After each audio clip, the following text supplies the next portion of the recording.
बहुत समय पहले की बात है। एक हरा भरा राज्य था, सूर्यमुखी। यह राज्य अपने खेतों, पर्वतों और त्योहारों के लिए जाना जाता था। लेकिन यहाँ एक सड़ी हुई सोच भी सांस लेती थी, रंग भेद की। जितना कोई गोरा उतना सुंदर, और जो सांवला या काला बस तिरस्कार के योग्य। इसी राज्य के एक छोटे से गांव हरितपुर में रहता था एक निर्धन किसान कृष्णदत्त, उसकी पत्नी धरा और उनकी बेटी रेखा। रेखा रूप से थोड़ी सी सांवली थी, लेकिन उसका मन बहुत सुंदर था और वो बहुत बुद्धिमान थी। लेकिन उसके शरीर के सांवलेपन के वजह से उसमें आत्मविश्वास की कमी थी। बिटिया, सूरज ऊपर आ गया है, तू अभी तक पानी भरने नहीं गई? तेरी स्वास्थ्य खराब है क्या बिटिया? नहीं माँ, ऐसी तो कोई बात नहीं है। मेरी तबीयत ठीक ही है। लेकिन माँ, मैं अब से पानी भरने नहीं जाऊंगी। क्यों बिटिया, ऐसा क्यों बोल रही है तू? माँ, मैं जब भी पानी भरने या अन्य किसी काम से बाहर जाती हूँ तो लोग मेरे काले रंग के कारण मुझ पे हंसते हैं। मुझे बहुत बुरा लगता है माँ। मेरी यह काले रंग होने से लोगों को क्या असुविधा है? मैं तो ईश्वर की ही देन हूँ ना। सुन राधा, लोग तेरे इस सांवले रंग का इसीलिए मजाक उड़ाते हैं क्योंकि तू दिल की बहुत सुंदर है। उन लोगों की तरह दिल की कुरूप नहीं है। तू ये बात हमेशा याद रखना। मनुष्य का मन सुंदर होना चाहिए, ऊपरी सुंदरता किसी काम की नहीं। और मैं जानती हूँ तू बहुत सुंदर है। धारा के समझाने के बाद रेखा के मन में थोड़ा आत्मविश्वास आता है और वो उसी आत्मविश्वास से अपना मटका लिए गांव के झील में पानी भरने जाती है।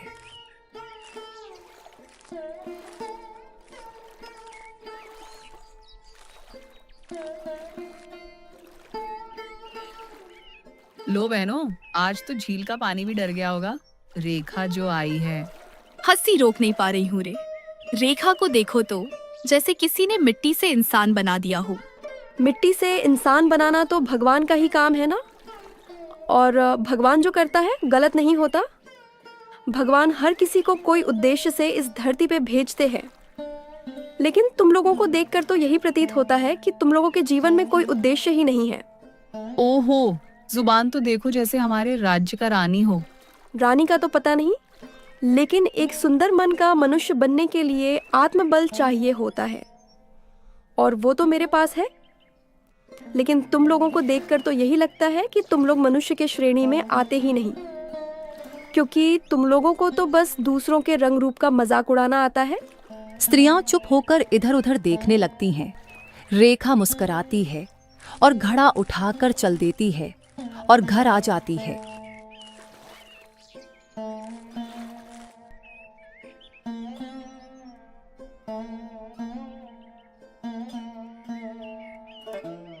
वहीं रेखा के घर से बहुत दूर राजमहल था, जहां अब राज्य का कोई राजा नहीं था।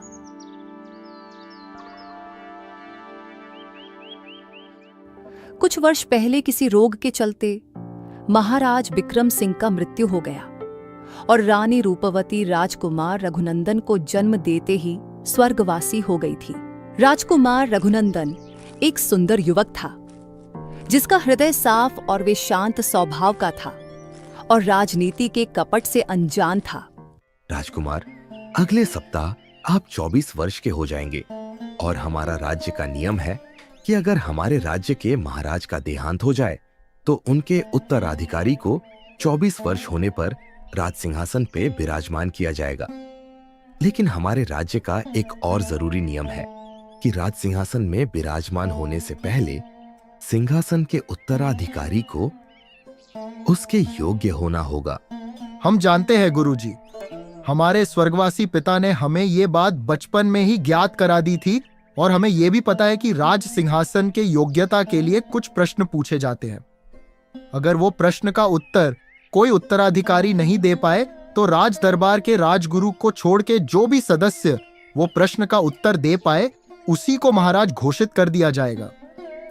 परंतु हमें लगता है कि राज दरबार में हमसे अधिक योग्यता किसी में नहीं है। अति सुंदर राजकुमार, आपको ये सब पहले ही ज्ञात है। अगले सप्ताह अपनी राज दरबार के सदस्य के सामने 3 सवाल पूछे जाएंगे और आपको उन सवालों का उत्तर देना होगा। जी गुरुजी, हम इसके लिए प्रस्तुत हैं। हमें लगता है कि हम उन सवालों का उत्तर दे पाएंगे। अवश्य राजकुमार, आप ज्ञानी हैं, आप जरूर उन सवालों का हल दे पाएंगे। हमारा राज्य शांतिपूर्ण राज्य है। हमने बहुत बरसों से शांति से जिया है। हमारा राज्य का कोई शत्रु नहीं है, लेकिन हमारा राज्य बहुत विशाल है। इसीलिए इस राज्य को चलाने के लिए हमें शूरवीर से ज्यादा ज्ञानी राजा का आवश्यकता है। राजकुमार बहुत ज्यादा सीधे साधे थे। उनको अपने राज दरबार के राजनैतिक षड्यंत्र के बारे में कुछ नहीं पता था। राज दरबार के मंत्री बीरसेन, जो बहुत ज्यादा लालची और कपटी था, वो इस राज सिंहासन को हड़पना चाहता था।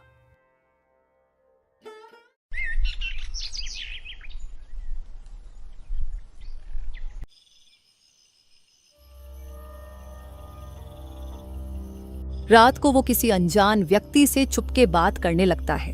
आपको पता तो है ही क्या करना है। अगले सप्ताह अगर आपने मेरे कहे मुताबिक नहीं किया तो आपके परिवार को मैं कठोर से कठोर दंड दूंगा। आप भूलना मत मैं कैसा व्यक्ति हूँ। अब तो महाराज भी नहीं रहे तो मुझे कोई नहीं रोक सकता, और वो पिद्दी राजकुमार भी आपको नहीं बचा पाएगा। उसे प्रकृति के गोद में विश्राम करने के सिवा कुछ और आता ही नहीं। वो मूर्ख प्रकृति को ही अपने मां मानता है। ये आप ठीक कार्य नहीं कर रहे हैं मंत्री जी। ये राजद्रोह है, परंतु मैं आपके कहे मुताबिक ही करूंगा। आप बस मेरे परिवार को कोई नुकसान मत पहुंचाना। मंत्री उस व्यक्ति को धमकी देके वहां से चला जाता है।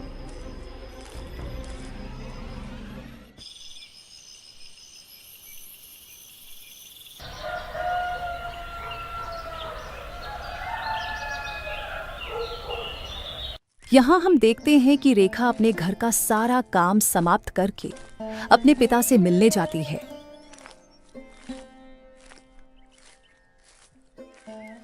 जो कि अपने जमीन में खेती के लिए मिट्टी जोत रहा था।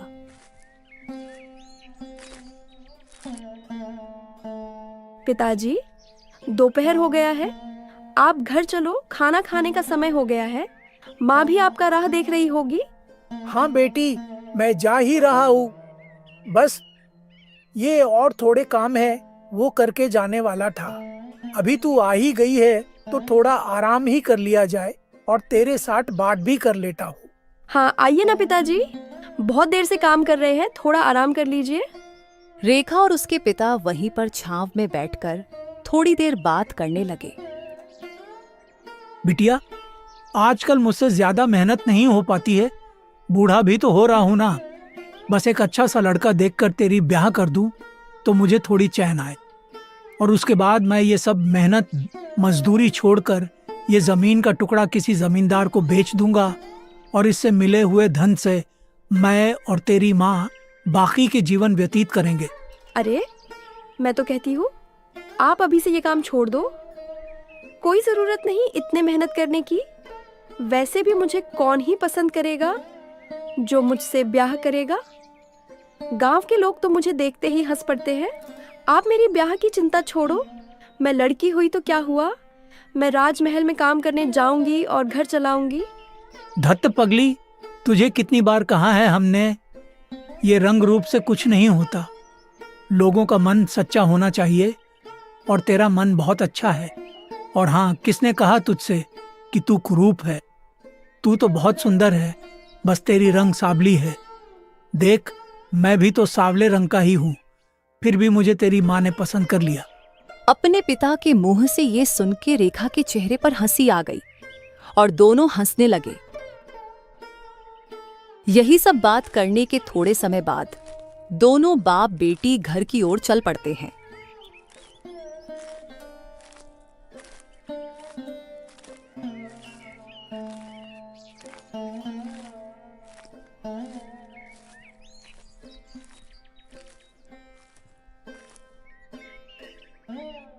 अरे आ गए दोनों। चलो मैं खाना लगा देती हूँ, आप हाथ मुंह धो लीजिए। थोड़े समय बाद तीनों मिलकर दोपहर का खाना खाते हैं और खाना खाने के बाद तीनों बैठ के थोड़े बात करने लगते हैं और कृष्णदत्त बात करते करते राजमहल की बात करने लगता है। कुछ दिनों बाद राज सिंहासन का उत्तराधिकारी घोषित किया जाएगा, लेकिन पता नहीं महाराज का सुपुत्र राजकुमार रघुनंदन इस योग्य होंगे भी या नहीं। सुना है वे बहुत सीधे साधे हैं, उनको राजनीतिक दाव पेच ज्यादा ज्ञात नहीं है।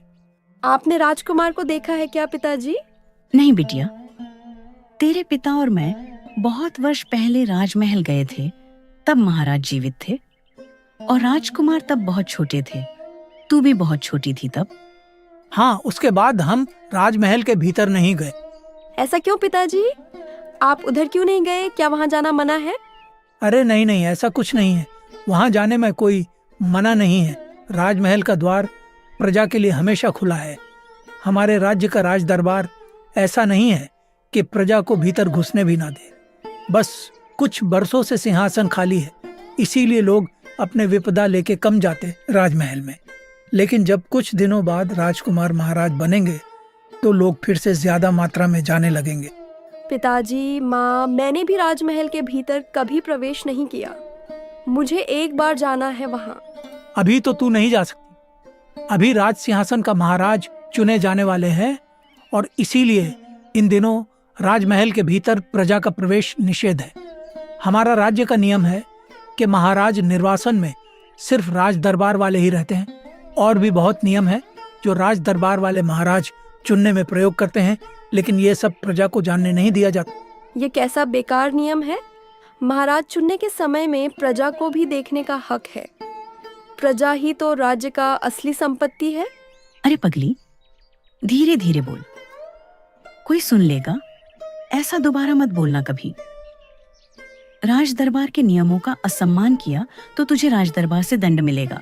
तीनों ऐसे ही अपने घर में राज दरबार के बारे में बात करते हैं, लेकिन रेखा जो राजमहल कभी नहीं गई, अपने माता पिता से ये सब सुनने के बाद उसके मन में राजमहल जाने का इच्छा और ज्यादा बढ़ जाती है।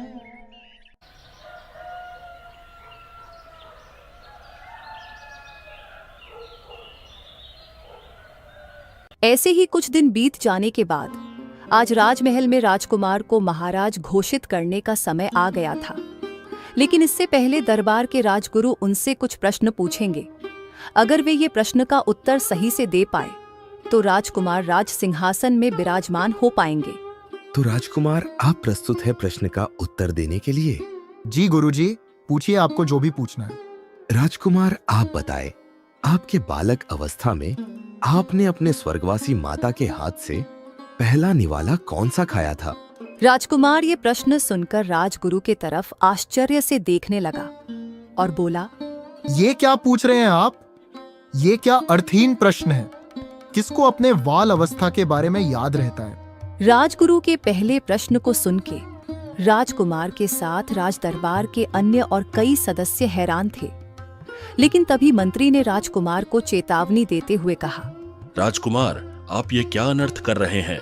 आप हमारे राज दरबार के नियमों का उल्लंघन कर रहे हैं। प्रश्न पूछते समय राजगुरु को कोई भी उलट प्रश्न नहीं पूछ सकता है। ये अधिकार इस राज्य के महाराज और आपके पिता ने ही उनको दिया है और अब तक इस राज्य में जितने भी राजगुरु बने हैं सबको उनके समय के महाराज ने ये अधिकार दिया था। मंत्री के ये कहते ही राज दरबार के सारे सदस्य ने अपना सिर झुका लिए। सब बेबस थे। कोई ये नियम का उल्लंघन नहीं कर सकता, नहीं तो राज्य से बहिष्कार किया जाता। लेकिन राजकुमार नहीं रुके। उन्होंने कहा कि परंतु ये कैसा नियम है मंत्री जी? अगर राजगुरु ऐसे अर्थहीन प्रश्न पूछते रहे तो हम तो क्या कोई ज्ञानी भी ऐसे प्रश्न का उत्तर नहीं दे पाएंगे। आखिर अपने बाल्यावस्था के समय किसको क्या ज्ञात रहता है? राजकुमार, आप बार बार अपने शब्दों से राज दरबार और राजगुरु का अपमान कर रहे हैं। अगर आपको ये सब प्रश्न का उत्तर ज्ञात नहीं है तो हम या इस राज दरबार का कोई भी सदस्य इन प्रश्नों का उत्तर देकर यह राज सिंहासन का अधिकारी बन सकते हैं। अब ये आपके ऊपर निर्भर करता है कि आप इन प्रश्नों का उत्तर दें या राजमहल से बहिष्कार हो जाए। बेचारे राजकुमार के पास और कोई रास्ता नहीं था, इसलिए मजबूरन उन्हें राज दरबार का नियम का पालन करना पड़ता है। और राजगुरु ऐसे लगातार अन्य कुछ ऊटपटांग प्रश्न पूछने लगते हैं और राजकुमार वो सब प्रश्नों का उत्तर देने में असफल रहे और फिर उन्हें राजमहल से बहिष्कार कर दिया जाता है। राजकुमार क्रोधित और दुखी अवस्था में राजमहल से चले आते हैं। राजकुमार बचपन से ही चकाचौंध में बड़े हुए हैं। उन्हें साधारण जीवन व्यतीत करने के लिए क्या क्या संघर्ष करना पड़ता है, ये सब बातों से वे अनजान थे। उन्हें तो ये भी नहीं पता था कि वे मंत्री का षड्यंत्र के शिकार बन चुके थे।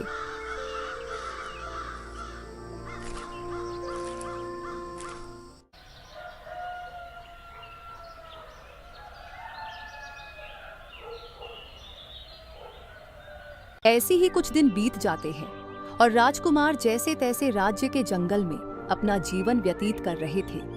जहां किसी का छोड़ा हुआ एक कुटिया था, वे वहीं पे रह रहे थे। एक दिन जब राजकुमार के पास खाने के लिए कुछ नहीं बचा, तो वे गांव में खाना और काम के तलाश में निकले।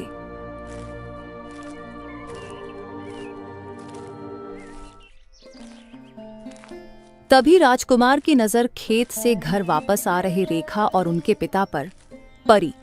राजकुमार रघुनंदन ने उनका रास्ता रोका और उनसे मदद की गुहार की। चाचा जी, आप तो इसी गांव के प्रतीत होते हैं, क्या आप हमारी थोड़ी सी सहायता कर सकते हैं? दोनों बाप बेटी राजकुमार के ऐसे रास्ता रोककर उनके सामने आने से थोड़े हैरान हो गए। उनके लिए राजकुमार एक अनजान व्यक्ति थे। कैसी मदद बेटा? कौन हो तुम? तुम्हें तो यहाँ पहले कभी नहीं देखा, लेकिन तुम्हारा चेहरा कहीं जानी पहचानी सी लग रही है। मुझे कुछ भोजन का सामग्री की आवश्यकता थी और कुछ काम भी। सूर्य उदय से मैंने जल पीने के अलावा और कुछ नहीं खाया। अच्छा ऐसा है, चलो फिर हमारे साथ, हम लोग तुम्हारे मदद करेंगे। ये बोल के दोनों राजकुमार को अपने साथ ले गए। उन्हें ये पता नहीं था कि वो राजकुमार है, और न ही उन लोगों ने राजकुमार से ज्यादा सवाल जवाब किया।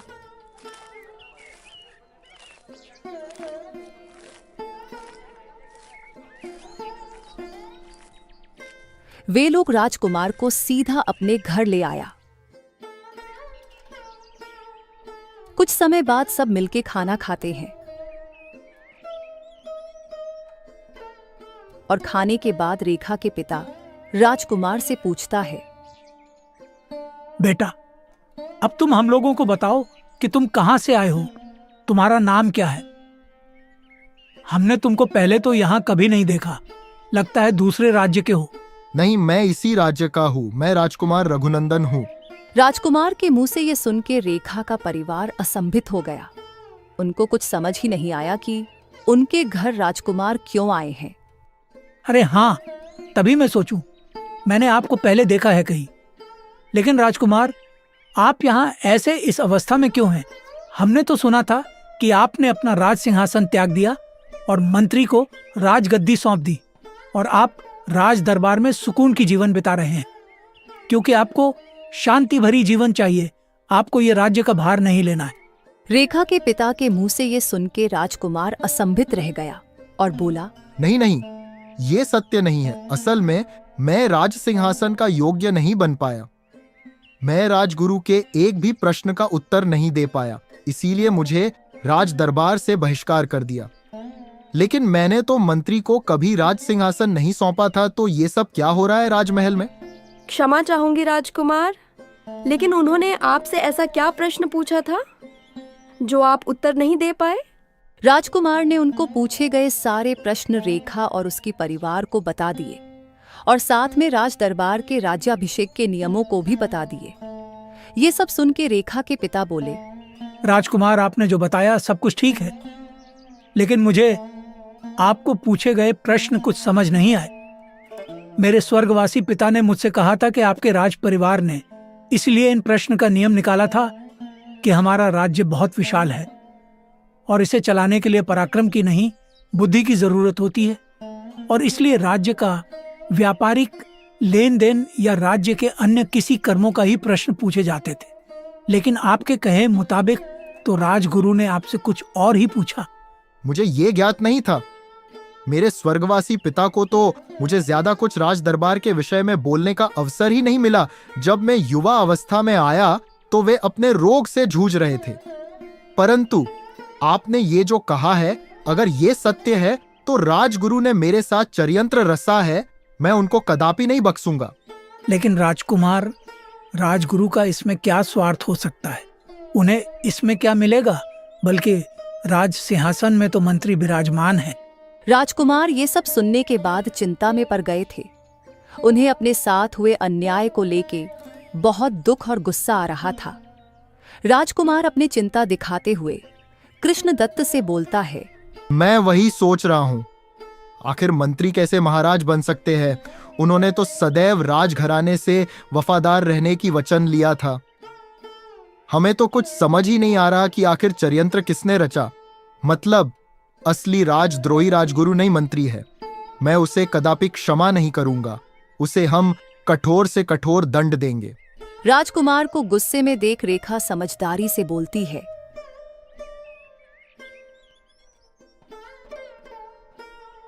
राजकुमार, आप ऐसे क्रोधित मत होइए। आप अभी मंत्री को कुछ हानि नहीं पहुंचा सकते। वे अभी महाराज हैं। आप कुछ दिन धैर्य रखिए, तब तक हम मिलके कुछ उपाय निकालते हैं। राजकुमार रेखा की बात मान लेता है और कुछ दिन इनके घर में ही रहने का सिद्धांत करता है।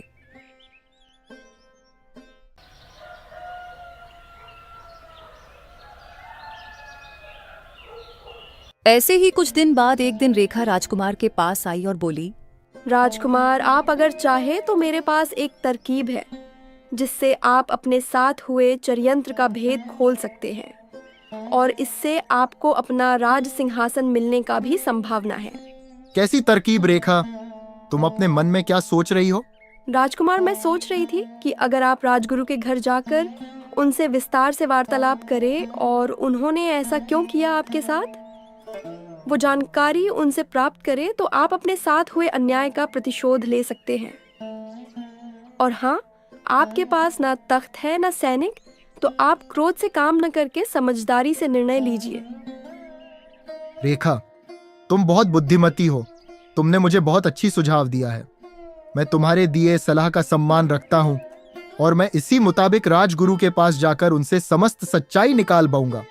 ठीक है राजकुमार, मैं और मेरे पिताजी भी आपके साथ जाएंगे।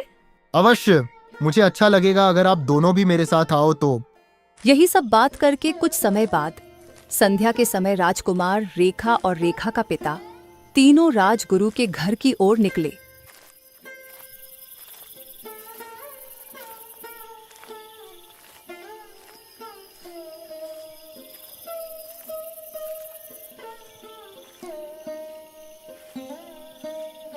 जब तीनों राजगुरु के घर पहुंचे तो राजगुरु अपने घर के बाहर ही थे और वो राजकुमार को देख हड़बड़ाने लगे। राजकुमार राजगुरु को देखकर बोले, क्यों राजगुरु जी, आपने मेरे साथ ऐसा अन्याय क्यों किया? मेरे स्वर्गीय पिता ने आपके ऊपर विश्वास रख के आपको राजगुरु का पद सौंपा था और मैं भी आपका सम्मान रख के बिना कुछ कहे राजमहल से निकल आया। लेकिन आपने तो विश्वासघात किया है। आपने ना ही पिताजी की सिद्धांतों का सम्मान रखा और न ही राजदरबार का। राजगुरु राजकुमार के मुंह से ये सुन के खुद को दोषी मानकर दुखी स्वर में बोला, राजकुमार, आप मुझे क्षमा कर दीजिए। मैंने आपके साथ बहुत अन्याय किया है और मैंने आपके पिता को दिए गए वचन को भी तोड़ा है। लेकिन राजकुमार, मैंने ये सब अपने फायदे के लिए नहीं किया था। मुझे धमकाया गया था। अगर मैंने आपको वो सब ऊट पटांग प्रश्न नहीं पूछा होता तो मेरे परिवार संकट में आ जाते। ये क्या बोल रहे हैं आप? आपको कौन धमका सकता है? आप तो राज दरबार के सदस्य हैं। भला राज दरबार के सदस्य को कौन धमका सकता है? इतना साहस कौन करेगा? हाँ गुरुजी, भला आपको कौन धमका सकता है? कौन इतना साहस करेगा? आप लोगों को पता नहीं है कि राज दरबार में एक विश्वासघाती है जो कि निर्दय और कूटनीति से भरा पड़ा है। अरे गुरुजी, आप साफ साफ बोलिए, आखिर कौन है जो राज दरबार में रह के भी राज दरबार का विश्वासघाती बना हुआ है? विश्वासघाती और कोई नहीं मंत्री है। वो व्यक्ति बहुत क्रूर, निर्दय और कूटनैतिक इंसान है। उसका बहुत पहले से ही राज्य के राज सिंहासन पे नजर था। वो कब से राज सिंहासन को हड़पना चाहता था। उसने मुझे और मेरे परिवार को नुकसान पहुंचाने की धमकी दी थी। वो कुछ भी कर सकता है, मैं उसके खिलाफ नहीं जा पाया। मुझे आप क्षमा कर दीजिए राजकुमार। राजगुरु ने राजकुमार को सब कुछ बताया जो मंत्री ने अभी तक राज दरबार में गलत किया था। ये सब सुनने के बाद राजकुमार को बहुत गुस्सा आया, लेकिन राजकुमार ने अपने गुस्से को शांत करके राजगुरु से कहा, मुझे सब समझ आ गया गुरुजी। अभी से आपको भय में रहने की जरूरत नहीं है। अब हम मिलके पूरे राज दरबार और प्रजा के सामने मंत्री की असलियत सामने लाएंगे। और हाँ, मैं महाराज बनने के बाद उसको कारागार में डलवा दूंगा। अब से आप निर्भय रहे। वो आदमी कुछ नहीं कर पाएगा आपके परिवार को। बस आप सब सच्चाई सबके सामने लेके आइए। राजगुरु से समस्त सच्चाई जानने के बाद तीनों वहां से घर आ जाते हैं और अगले सुबह मंत्री की सच्चाई सबके सामने लाने की ठान लेते हैं।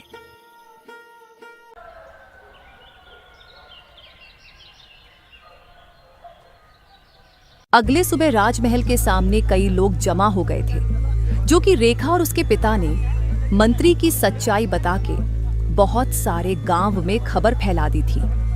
और राजमहल के भीतर राजगुरु और राजकुमार दरबार में मंत्री के सामने खड़े थे, जो कि राज सिंहासन में घबराते हुए बैठा हुआ था। मंत्री राजगुरु और राजकुमार को साथ देख के समझ जाता है कि उसका राज खुलने वाला है, और ये सब अचानक होने की वजह से मंत्री वहां से निकल भी नहीं पाता है। राजगुरु, आप सबको बताइए कि इस मंत्री ने क्या क्या किया है। आज इसकी सच्चाई सबके सामने आना चाहिए। राजगुरु ने राजकुमार के कहे मुताबिक राज दरबार के सदस्य के सामने सब कुछ बता दिया, और ये सुन के सब क्रोधित अवस्था में मंत्री को कारागार में डालने को बोलने लगते हैं, और कुछ ही देर में सैनिक मंत्री को कारागार में डालने ले जाते।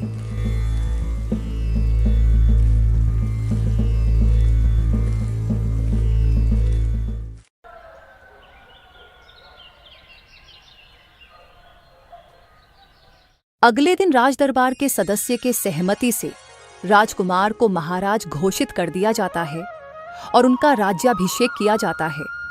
और राजकुमार महाराज बनते ही रेखा को राज्य शुभ सहायक घोषित कर देते हैं, और आने वाले दिनों में रेखा के साथ विवाह संपन्न करके महारानी बनाने का भी संकल्प लेते।